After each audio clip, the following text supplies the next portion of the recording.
আপনি শিরিন দিদিকে বিয়ে করেছেন বলে আমার কোনোদিনও কোনো আক্ষেপ ছিল না, আজও নেই। ছিল ছিল এগুলো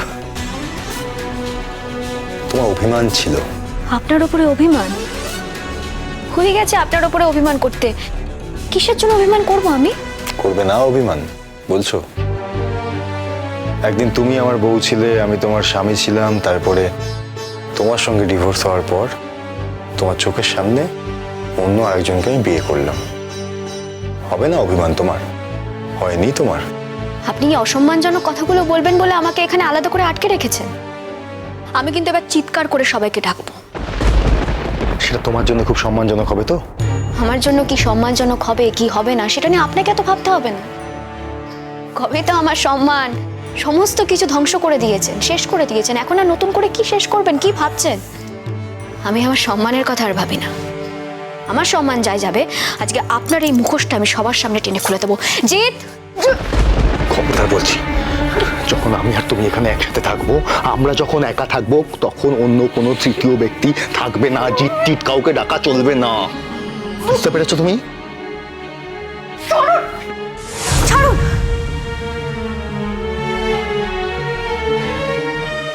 I'm sorry, আমি এগুলো কিছুই করতে চাইছি না। তুমি বাধ্য করছো আমাকে। তুমি যতবার এরকম ভাবে চিৎকার করবে, আমি ততবার বাধ্য হবো তোমার মুখটা চেপে ধরতে। আমি তো এখান থেকে তোমার সঙ্গে একা কথা বলার জন্য দাঁড়িয়েছিলাম। আমি তো অপেক্ষা করছিলাম। আমি তো জানতাম তুমি এখান দিয়ে যাবে, আমি তোমার সঙ্গে একা একা কথা বলবো। সে এখন তৃতীয় ব্যক্তিকে আমি কেন এন্টারটেইন করবো? আমি কি শিরিনকে ডেকেছি? আপনার এন্টারটেইন করার উপর কে নির্ভর করছে? কেউ করছে না। আপনি বুঝতে পারছেন না? না, আমি আপনার সঙ্গে কথা বলতে চাইছি না। কেন এইভাবে আমার সঙ্গে এইভাবে দাঁড়িয়ে কথা বলছেন? I hate you, I hate you, I hate you. কেন মিথ্যে কথা বলছো তুমি? কেন বলছো মিথ্যে কথা? তুমি যতবার এই কথাটা বলবে, ততবার আমি তোমার মুখটা চেপে ধরবো। মিথ্যে তো বলতে পারো না বুদ্ধি, সত্যি কথা বলতে ভয় পাও। তুমি যতদিন না বলছো I love you, I love you, I love you, ততদিন আমি তোমার মুখটা এইভাবেই চেপে থাকবো। I don't. আমি আপনাকে ভালোবাসি না। আপনি জোর করে আমার থেকে মিথ্যে কথা শুনতে চাইছেন তো? হ্যাঁ, ঠিক আছে। আপনার থেকে ছাড় পাওয়ার জন্য আমি তাহলে জোর করে আপনাকে মিথ্যে কথাই বলছি। না, আমি জোর করে কোনো রকম কোনো কথা শুনতেই চাইছি না। আমি যেটা সত্যি সেটাই শুনবো। আমি শুধুমাত্র একটা প্রমাণের অপেক্ষায় আছি। আমি প্রমাণ পেতে চাই শিরিন এই অন্যায়টা করেছে, তুমি এই অন্যায়টা করনি।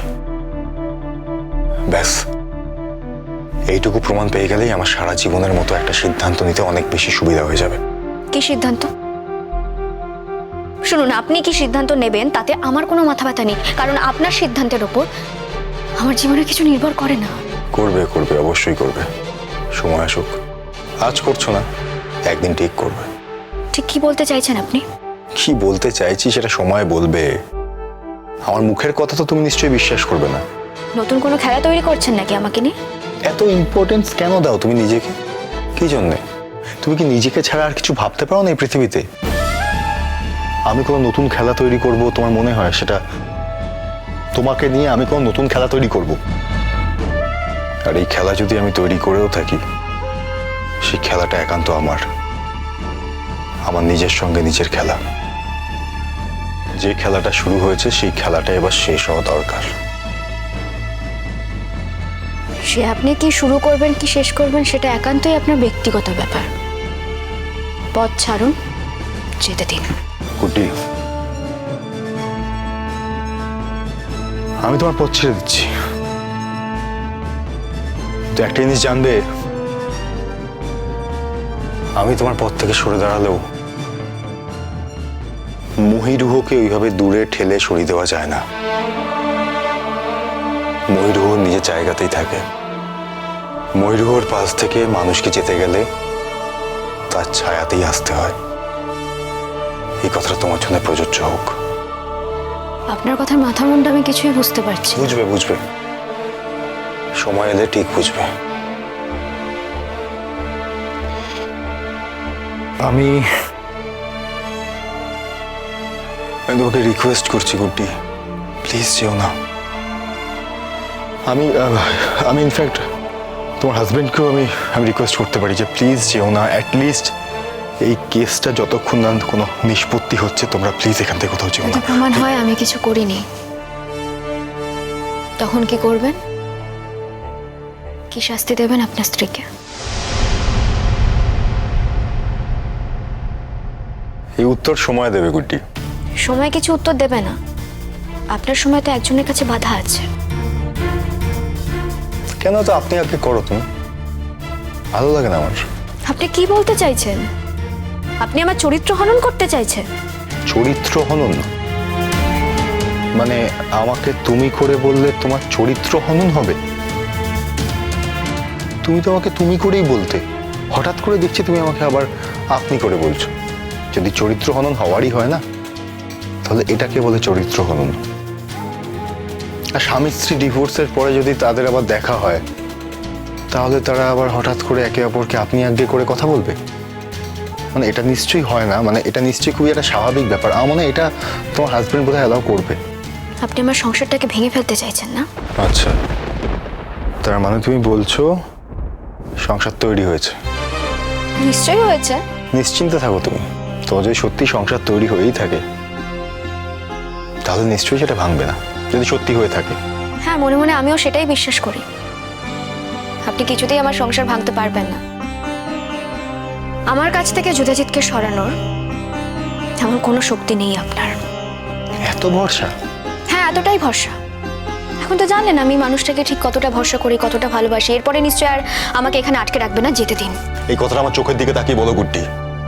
চোখের দিকে তাকিয়ে বলার কি আছে?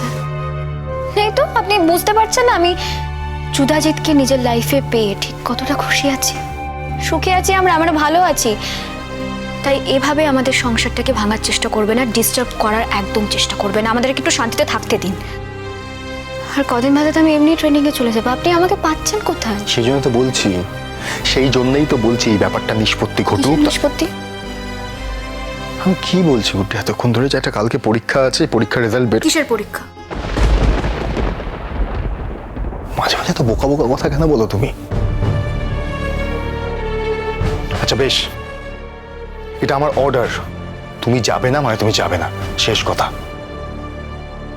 কালকে পরীক্ষার রেজাল্ট বেরোক, রিপোর্ট হাতে পাই, তারপরে যা হওয়ার হবে, তার আগে নয়।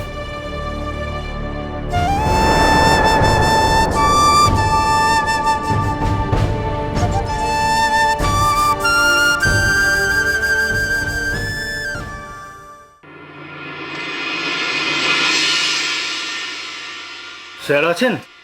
স্যার মানে অনুজ স্যার, আসলে থানাতে কিছু কাগজপত্র এসেছে। ওসি স্যার বললেন স্যারের হাতে দিয়ে আসার জন্য। এক মিনিট।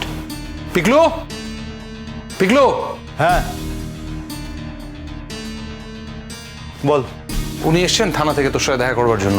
আচ্ছা উনি থানা থেকে এসেছেন? হ্যাঁ, থানা থেকে এসেছি, কিন্তু আমার সাথে কথা বলতে এসেছি। তোমার সাথে কথা বলতে আসেনি, আমি কথা বলি। হ্যাঁ বলুন। স্যার পাঠিয়েছেন।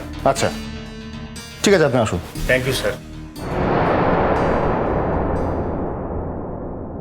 ওটা কি রিপোর্টটা?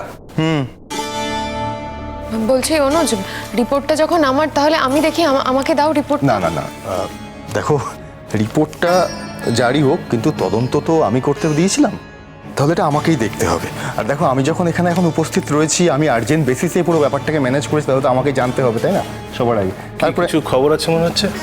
হ্যাঁ, ওই খোলো না, কাগজটা খোলো না। হ্যাঁ খুলবো তো বটেই, কিন্তু না, বুঝতে পারছো আমরা ওয়েট করে আছি, কি সাংঘাতিক ভাবে অপেক্ষা করে আছি আমরা সবাই। না, আমি বলছি বিষয়টা যখন আমার, তাহলে তোমাদের কি, মানে আমাকে দাও না, আমি দেখছি প্রথমে তোমাদের। তোমরা কেন করছো? তোমরা করতে গেলো, তুমি খুললেও আমরা জানবো, আমি খুললেও সবাই জানবো, অসুবিধার কি আছে?